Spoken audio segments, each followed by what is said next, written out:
Hi, everybody, and welcome back to another episode of Destin Talks to Random People. This time, I got Paul Tassi joining me yet again. It's been a while, Paul. How are you? Good. Is that the official name of the show now? Yeah, Destin Talks to Random People. That's great. I like that. It sounds like a late night comedy segment or something.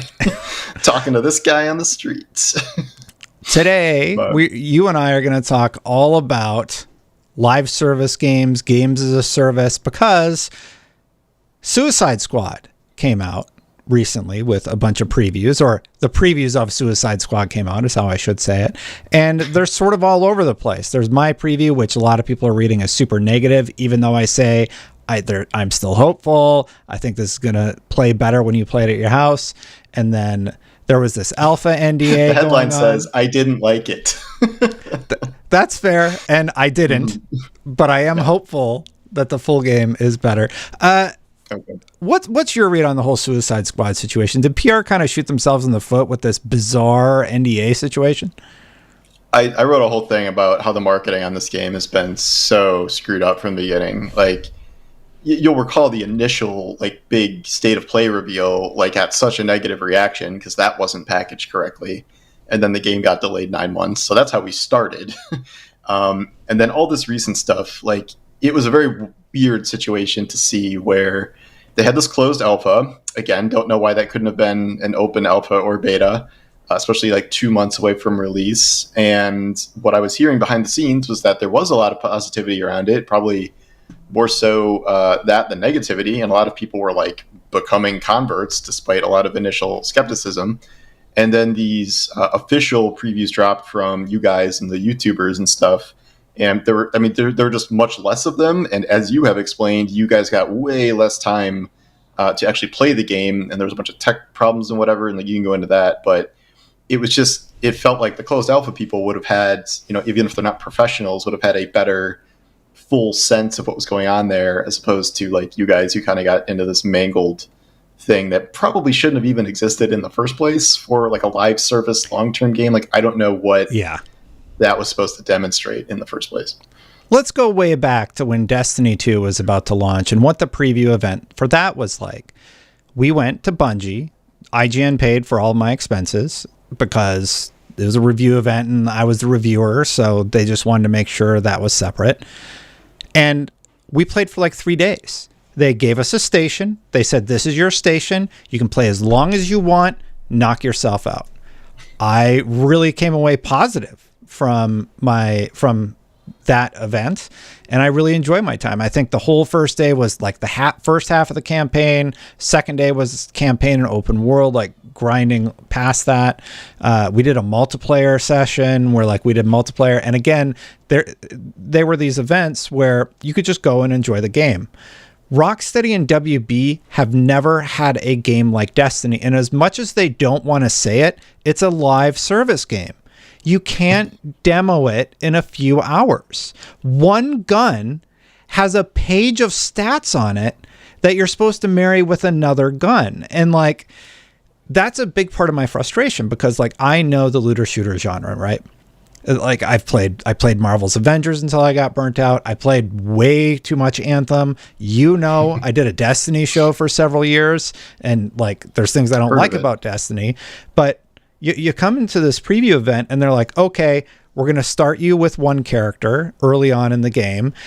And there's all these tech issues that every previewer has talked about for 2 hours.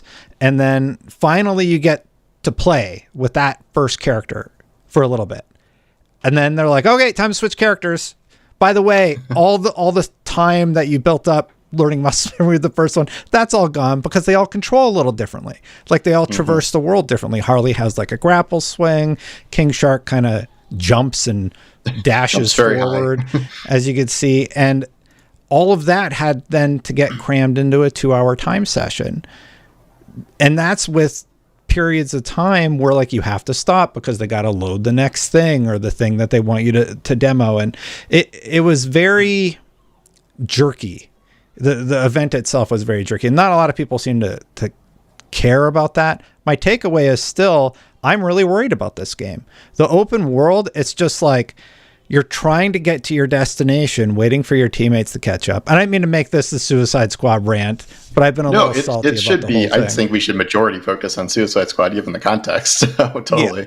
Yeah. So like we go to this event. The event's kind of a mess from a technical perspective, at least for the morning. And then in the afternoon, we finally get to play, but we jump from the beginning to chapter 3, and we're on a totally different character. We don't get to look at our builds, really. We do for like a little bit, but not enough to like theory craft or anything like that. And it was really frustrating, because the reason I give all this context is because I got like 2 hours of game time with it for the preview event. The NDA'd people had 3 days of unrestricted access. They were able to play every single character. They were able to play tons of the game on these characters. I played up to a story beat, and I don't know what they said you're allowed to say or not, but I played up to a great story beat in the alpha on the character that I wanted to play as, who I wasn't allowed to play as at the preview event. And I'm really frustrated at the event structure for the preview. I stand by everything I said in the preview, though. I feel like there was a lot of weird hit detection with stuff. Everybody's like, you totally hit the plant. Why would hitting a physical object have a knockback mechanic? And I released 26 minutes of gameplay today where I'm standing fighting things next to a shield, and I keep getting knocked back because I'm touching the turret, the geometry of the turret. And I'm just weird. Why are you knocking me out of my animation for like for like brushing up against the geometrical object? So I am very curious. Is, something that is not a pervasive problem, but I guess we'll see. I'm very curious. I don't know why they wouldn't have just run your event like the closed alpha. Why wouldn't they have just done the same thing? I mean, internally they had to know the closed alpha was pretty well received. So why did they bother trying to do this weird finagled stuff? And it like sucks for you guys because like you still have to write your preview even if it was all butchered, and like, but it's a take on, like you said, like what, 2 hours, like barely more than that. Like what are you supposed to do? You know what I mean? Like I don't envy your position, and I'm pissed because I would have played the closed alpha if I knew it was not going to be under NDA, because I wanted to cover the game without having to worry about NDA. And sure enough, here we are. So that did not work out great for me. Yeah. So the whole thing, it's frustrating. It's frustrating from your perspective. Yeah. It's frustrating from my perspective because I don't feel like I had an appropriate. I feel like I could have articulated my points better in the preview, because I'm getting a lot of criticism about like the read was that I said the flash is too fast. I said, no, I don't think the mechanics of the fight are telegraphed well, is my argument. It's flash not is that too fast. It's sad that you're killing the Justice League. Yeah. What else did you say? Yeah. I put it on Twitter. I was like, here's how the internet's reading my preview. Flash too fast. You kill the Justice League, and Suicide Squad kill the Justice League. And I'm like, I really got to like articulate my points better. I do get what you mean by that. It is kind of a bizarre setup for a game in the first place, but so yeah, we saw the previews. Like I saw GameSpot's makes a lot of the same points I do. I saw some of the influencer previews. Again, they talk about the technical difficulties of the preview event itself, and they seem more positive or nuanced about their take on it. But even some of the influencers who were playing it for the first time, like, I don't really feel like I got a good grasp of the controls and such like that, stuff like that. So like a lot of reinforcing. However, the alpha NDA is up, and you're saying you see a ton of positivity. From what I've seen, it's like 10-1 positive, honestly. And like there's some mixed in there and some like totally passing, but I'm seeing way, way more positive feedback than I thought. Although admittedly, you do have to sort of account for, are the types of people who would go out of their way to register for a Suicide Squad closed alpha like more predisposed to like it in the first place? Maybe. So I think that's something you have to consider. But what I'm the most surprised about is what's being talked about as kind of being the best things, where a lot of people are saying they really like traversal, they really like the story. There's some beat with Batman that everyone seems to love. And, the other things are like, the most complaints I see are like the open world's kind of barren and the combat encounters are kind of repetitive, which I got from your thing a bit in some of the normal previews. But my main takeaway is that it feels fun to play, like once you get a hang for it. And that was the thing I was wondering about the most, because it really looked like floaty Crackdown Fortnite to me. And like that just at baseline doesn't really appeal to me, especially coming off Arkham, or if I am playing a fast-paced shooter like first person, like I don't really do that much with third-person shooters these days, but to hear that despite how nuts it looks and how maybe unappealing it is, if it plays well, if it feels good, like kind of once you get used to it, that's like half the battle for me. And like, so that aspect is what people are talking about. And that's the part where I'm like, okay, well, if that's good, that's a hell of a start. And I really hope that kind of continues on into the rest of the game. But at this point, I'm just, it does feel a little bit ominous heading toward release, because there's all these different questions. It's like, how is it going to launch? Like, how is it going to review? What's the Metacritic score going to be? Blah, blah, blah. But then it's the live service thing. And the problem is like, it's such a high bar you have to meet to capture an audience that is going to be engaged with a live service for the indefinite future. Like, you know, you release a 78 Metacritic game or whatever, like, you're going to have a tough time hooking people enough to keep buying your battle passes, like keep, you know, coming back and back and back, especially if they're doing the Avengers model. It's free heroes, so you don't even have to buy the next hero. They're going to want you to buy some optional battle pass and store cosmetics. So you really have to create a devoted following from that. And I think there is a large leap between like, yeah, that was a pretty fun arcade shooter, and oh, you're going to be playing this for the next year and you're going to love it. Like, I think that is a significant difference that I think they're going to have to overcome. And we won't really know till launch. Like, I've heard really good things about the characters they're adding. I won't go into that. It's all data mining, but I think they have a plan, certainly. I just don't know if they'll be able to capture attention at that level, because we've seen so many games fail to do that, and then they do this thing where they try for a year and a half, maybe 2 years, and then it all peters out and is, you know, now we're referring to Anthem and Avengers as huge failures. And I know they really, really want to avoid that, but this is very much structured almost identically to Avengers. So if it can't break out of that in significant ways, and from some of the previews, it sounds like it is a lot better than Avengers in many ways, it's going to have a tough time. But I'm starting to maybe be a little bit more optimistic based on the alpha feedback, but even that was a very small slice of the game. So I just don't think we know. In terms of tier list, for me, I would put it like, what was that last one I really hated? Gotham Knights, like down here. And then maybe here is Avengers. And then Anthem is real close to it. Those two could maybe be interchanged. And then like, what else is there? Destiny 2 is like here.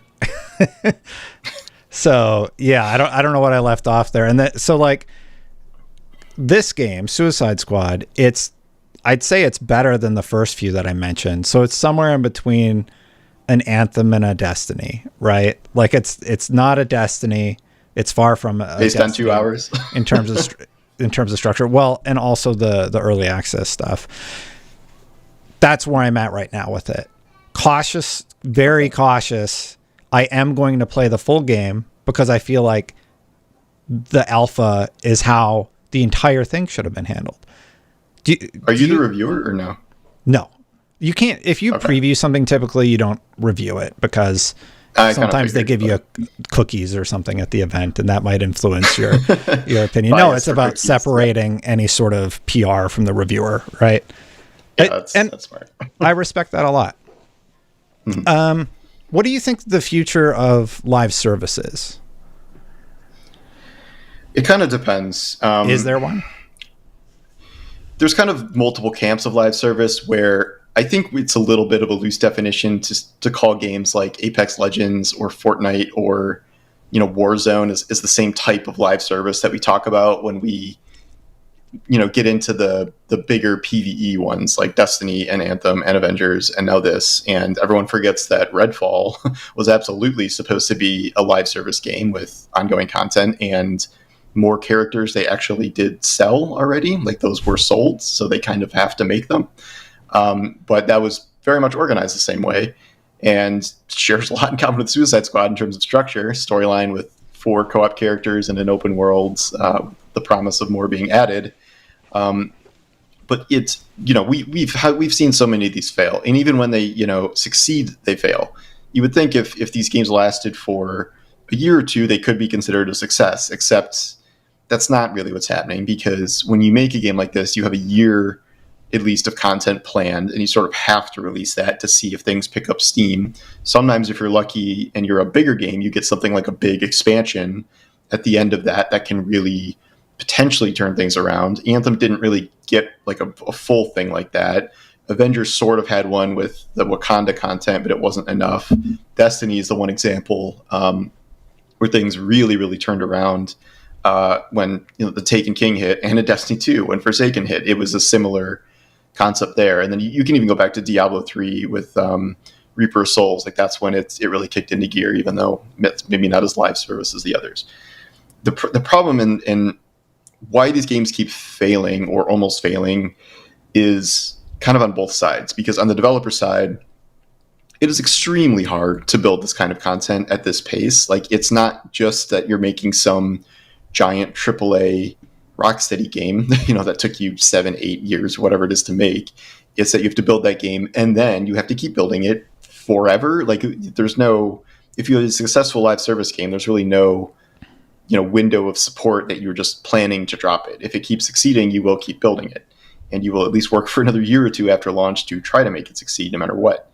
And then on the other side of this is the player, because I've said this about live service games a million times, but it is so much more demanding of the player to try and get them to play a live service game over the course of, every 3 months, a year, whatever, than it is, hey, you want to play Spider-Man 2? Okay, 25 hours later, like a couple weeks, if you're busy, move on, the end. But you can't do that here. You can't do that with Suicide Squad if it's an experience that's like left open on some big cliffhanger.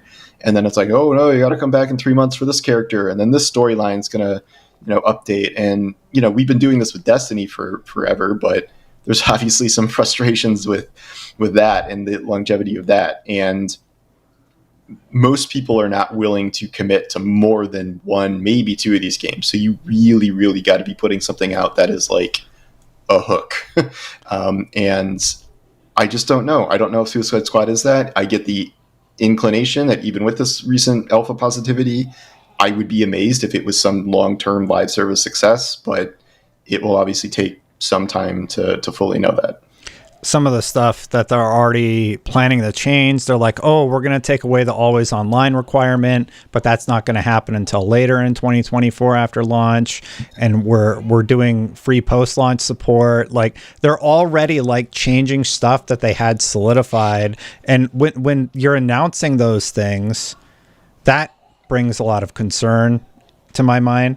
And the fact, like, they provided footage of the boss fight that we played that we could have captured and shown for ourselves.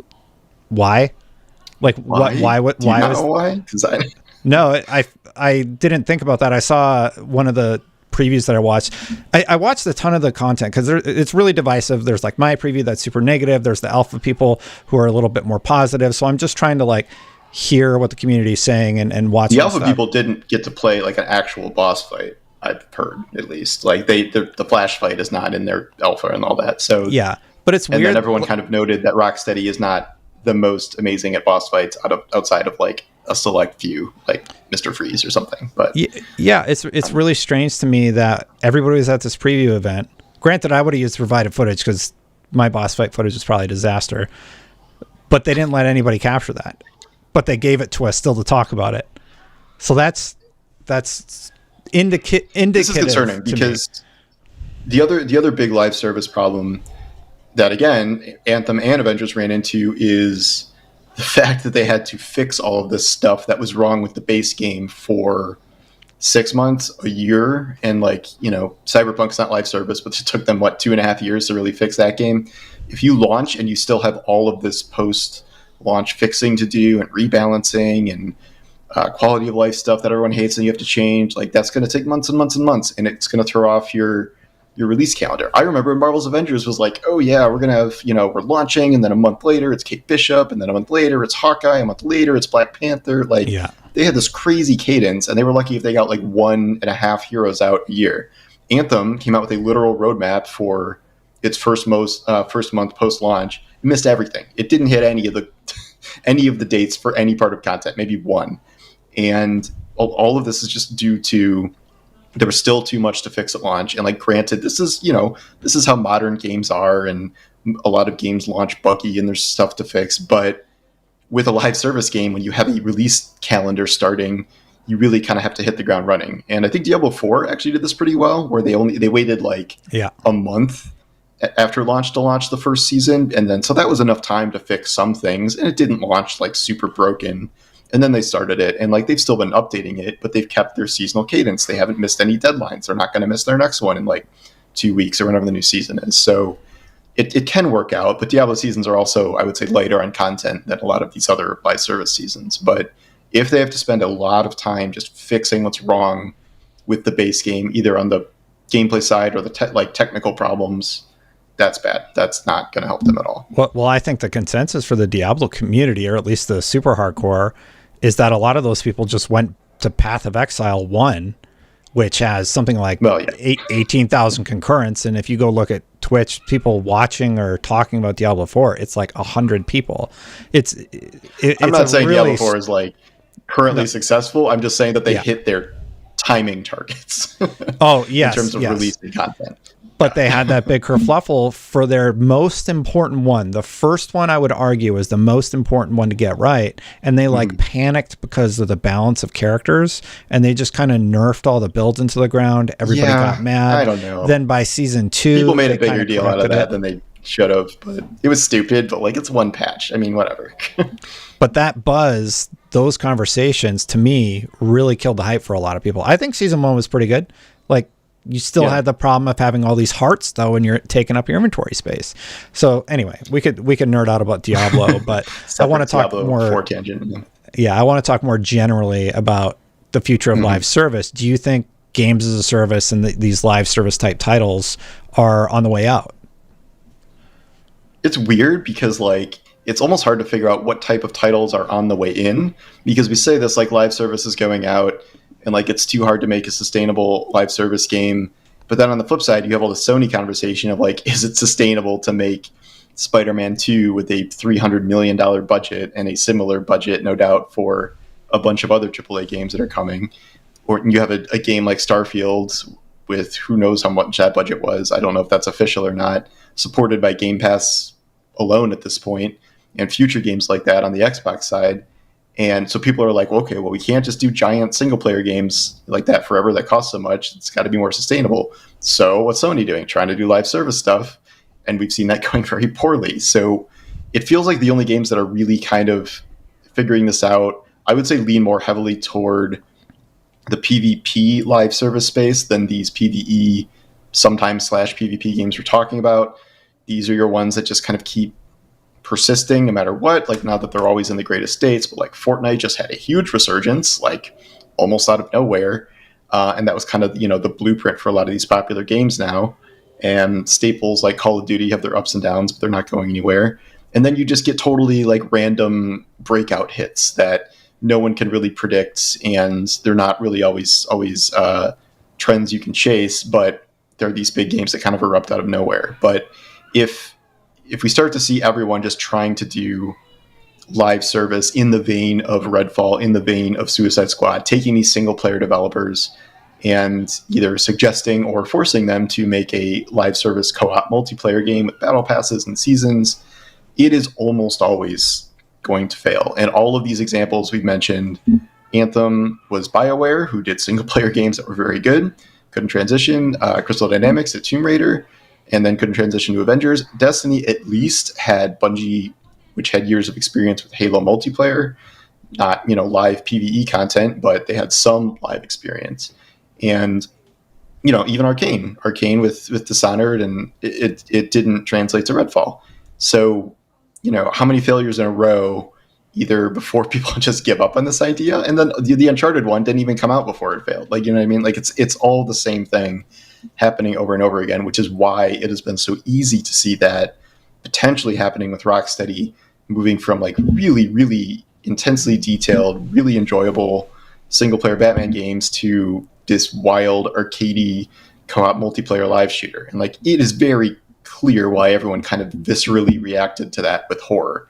And the best we can hope for now is that, well, it's a crazy departure and it sounds like a terrible idea, but like, maybe it's fun and maybe that's good enough. But I do think that the more and more of these fail, like the less we're going to see investment. It reminds me of MMOs kind of back when everyone was really like chasing that subscription MMO dollar, and then the old giants kind of stayed around and they were just everyone just kind of stopped trying because it was just too expensive to make MMOs like that. And then you had like the very rare exception, like your Final Fantasy 14.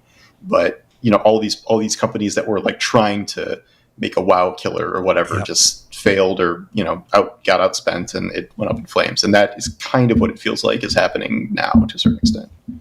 Yeah, it's interesting that you bring that up because before we did this interview, I watched the old Yahtzee video. He's over at Second Wind now, but he kind of hit on a lot of the same points. It's like, we've been through this before. Everybody's chasing the dragon, right? And it's just not going to work.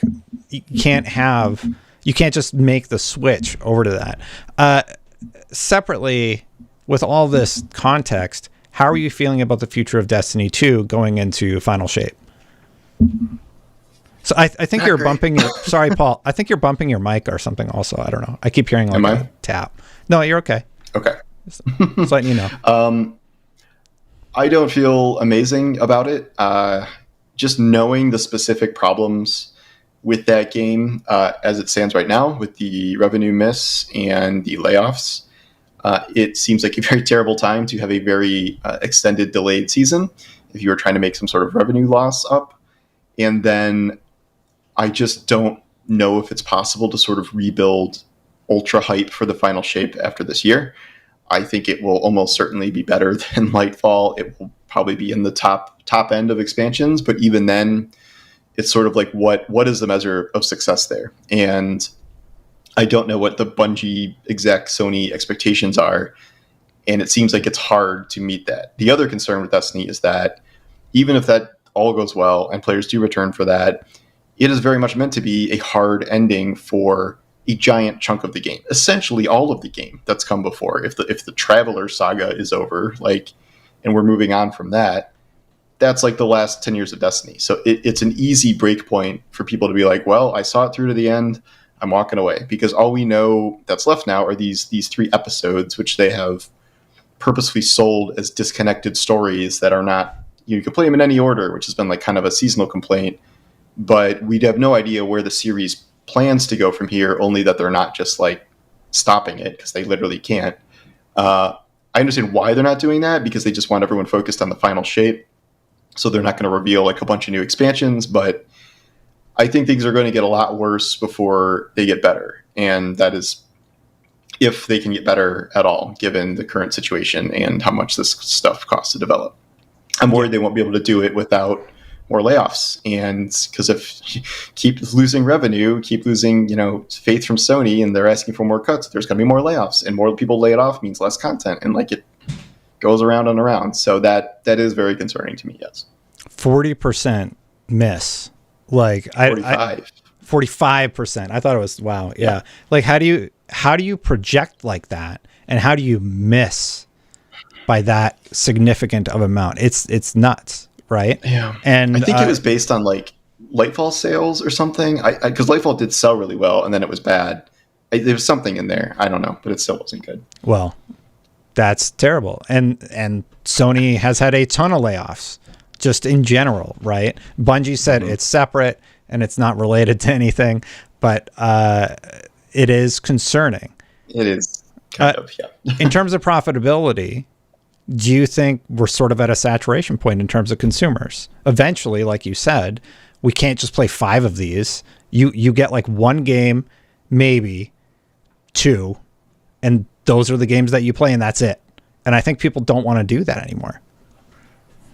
I think so too. I think a lot of people would either just want to stick to the 1 or 2 games that they really know, whether that's your Destinies or whether that's, more commonly whatever your favorite multiplayer shooter or I guess sports game is. You're just going to that's the game you're going to play all the time. And periodically with the single player games, like you can just dip in, you can take a break, you can play 20 hours of Spider-Man, you can even play 100 hours of Starfield or whatever, and that's still not a live game in the traditional sense. It is still something you can put down. You could put 300 hours into Baldur's Gate, not a live game, but you can still play it for a while, but it can still feel like it has an endpoint. And telling someone that there is no real end to this game, and you'll just, you need to continue paying, continue playing for indefinitely to see, how the story pans out. it's a tall order. And in Suicide Squad's case, at least, it has the benefit of being in the Arkhamverse, which people like. And I've, some of the feedback has been that there's some good story moments in here and some good references. Yeah. Overlooking the whole, we're murdering the whole Justice League. As you said in your thing, like, it's not going to stick. Like, there's some sort of time travel or, wishing on a dragon or something to make everyone come back. Like, whatever. Like, I get that they wanted to do it as a gameplay concept, but like, they're not just killing the Arkhamverse. So I think there are interesting ways that could go in the future as live content. But like I said, the same thing about Avengers, where in theory, adding new Avengers, adding a bunch of new storylines over time, like that sounded like that could work. And like it for a little bit it did, but the scheduling got away from them. And they were these yawning gaps between content drops, and that would be like some little tiny drop, and then 4 months later some bigger drop, and then a tiny thing. And there was no cadence to it because it was all based on like a screwed up schedule. So if they stick to a consistent schedule and get it out and the game is fun enough to hook people, sure, good, but I have my doubts about that happening. I don't agree with you at all. I think we're at the end of the games. Like, rarely do I disagree with you so passionately, but I honestly think that people are going to run away from games as a service. They're going to be like, I guess I was talking about Suicide Squad specifically, but yeah, the larger trend you're saying, I do think that is in decline, certainly. I don't know if it's over yet, but sorry, go on and you can explain your point. Well, I mean, largely my point is I think people are seeing the writing on the wall. Like, just look at the response to Suicide Squad from the get-go. You brought it up at the top of the show. Like, nobody's hyped to play another games as a service, or even another game where you have to like stop down and read through stat sheets all day long to gear up your character. One game that did break that mold, though, that was almost universally praised, was Remnant 2. Like, that was in some people's Game of the Year list. But it wasn't, though. It had loot, but it wasn't a live game in the traditional sense. It was a Dark Souls game with guns. And like, yeah, maybe not as good as Dark Souls or Elden Ring, but that was the model it was doing. And they had an expansion, but it wasn't like you must grind out Remnant 2. Like, I played that game for, 40 hours, and I beat it enough. And like, I know you can do loops and stuff, but that was enough for me. I walked away from that game very satisfied. And so like, I don't think that's the same category. And I don't think that success is indicative of, a live service. Cause like, we're always going to have loot in games. Like, I think if the next Borderlands 4 came out, if that wasn't live, if that just, existed with its loot and they do these little DLCs, that would probably be a big success, I'd imagine. I don't know if they'll resist the temptation to do a live service version, but the ones that require actual commitment like that, yeah, I think you're right. I think that's really going down the drain. It reminds me of when we're having the same conversation about hero shooters, where like every time a new hero shooter was announced, everyone's like, oh God, like after Overwatch, when everyone was trying to do that like indefinitely, even though Overwatch was like Team Fortress. And then before that, anything with everything had loot boxes, and like that was more like cash grabby stuff, but it was still like anytime you heard about a game with some sort of loot box in it, it would just be like, yeah. And some of them survived in like different Ultimate Team or Genshin Impact as gacha stuff, but that trend got blitzed out eventually. So I do see the same thing happening with live service, both because of player fatigue and because just the investment is too much. It's like it's the MMO thing. Building a giant, sprawling, successful MMO is an enormously budgeted proposition. But at least there, you had a subscription model. You had consistent revenue. Whereas live service games, you have to convince people either every year, every 3 months to keep paying, as opposed to just locking them in. So it's a taller order, I would say. Who's the mythological figure that pushes the rock up the hill? Sisyphus? Sisyphus, yeah. Is that it? That's what these games feel like. Is that the one that gets its...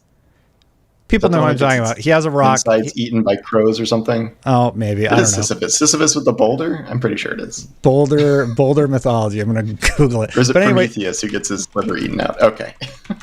Yeah, I can't remember. Yeah, it's Sisyphus. In Greek mythology, Sisyphus. Yeah, he's the one that pushes the rock. He's a devious tyrant. Wait.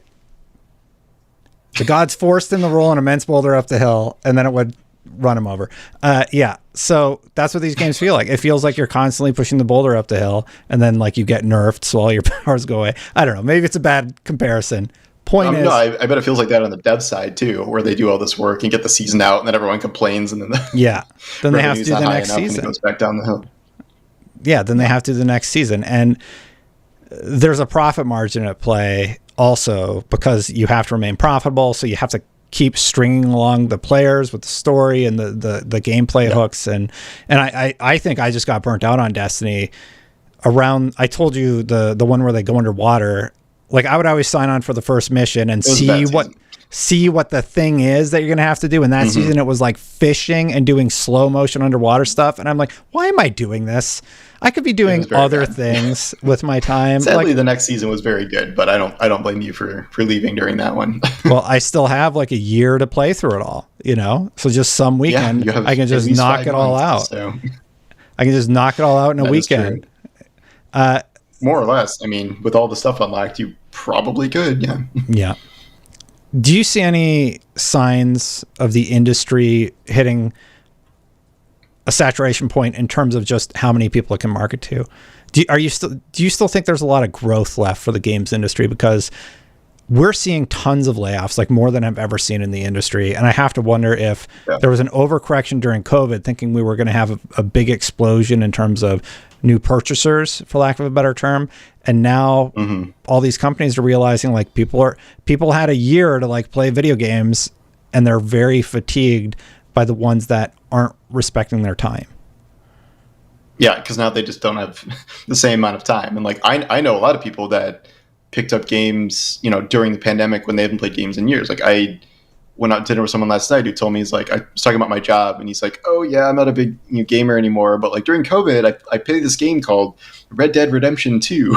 And he's like, it was amazing. And I'm like, yeah, COVID really opened, the industry up in a way that is unlikely to be repeated. Like, I don't think growth for gaming is over, but I think in some areas we are definitely hitting some kind of ceiling. Like we always talk about this with like Game Pass, where it's like, okay, how many more people in the Xbox ecosystem that are interested in those games like have not signed up for Game Pass yet? So like even if something like a subscription service is supposed to be, the future of the industry, instead of always asking people to buy games, even that I feel like is something that hits a ceiling. And the where I see kind of contraction is they're gonna have to start getting budgets in line, and that is kind of across all games, where we're talking about these huge budget Sony games which sell well, but like you would think if a game makes $500 million, it's a huge success, but like maybe between its budget and marketing, that's not that much actually.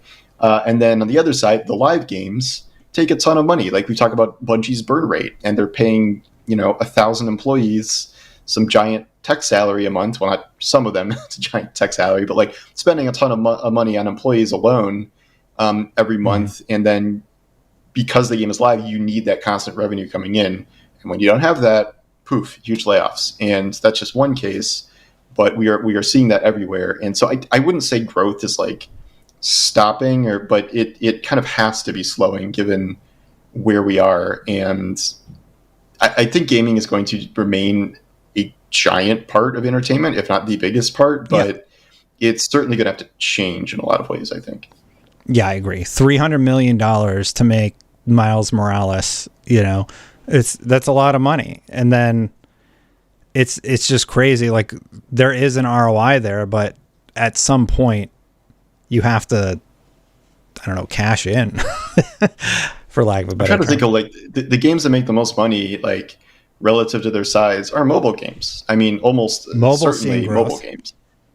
Yeah. And though even in mobile though, I think in some ways various games have hit saturation points. Like how many Candy Crush variants can you make? How many Clash of Clans variants? But like that was an untapped market of non-gamers, and you can consider phone games like not real games, but like it is a giant chunk of the industry. I think it's the biggest chunk, and those are the games that are easiest to print money, relative to their budgets. And we've heard about all these companies trying to get into mobile, but like we don't really see that going successfully for mainstream publishers all that often. And like Microsoft just straight up bought King, which is one way to do it. Did Take-Two buy Zynga? I don't remember, but I think so. That's kind of been the way they've gotten into it. Yeah. And it's so like, I don't really see, AAA console PC games like making huge inroads into mobile. VR has not done anything really meaningful outside of being a very small niche in the grander scope of the industry. There's this Microsoft driven vision that, we won't need consoles and everything's going to be on the cloud. But like, until the US has better internet, I refuse to believe in that dream. So it's hard to know where this growth is going to come from. But like, there is still growth. Like, if there were supply shortages, PS5 would be dramatically outselling, PS4 probably. So there is growth. The Switch is crazy. Like, everywhere you look, there is some kind of growth. It's just, it's not indefinite, and it's going to change in different ways. Time will tell. Paul, yeah. Thank you so much for joining me. Where can people find your stuff? You can Google me for my articles, and my YouTube page is just Paul Tassi. My Twitter is @PaulTassi. So pretty easy. I don't have one of those fun nicknames everyone has. So I'm also very boring. Thank you so much, Paul. Yeah. Real quick shout out to all of the members. Thank you, members, for supporting this channel. If you want to become a member, you can click that join button right down there. Don't forget to subscribe to Paul Tassi, good friend of the show. I'm going to get out of here. I'm trying a new setup, so hopefully this intro isn't a disaster. Bye for now, everybody.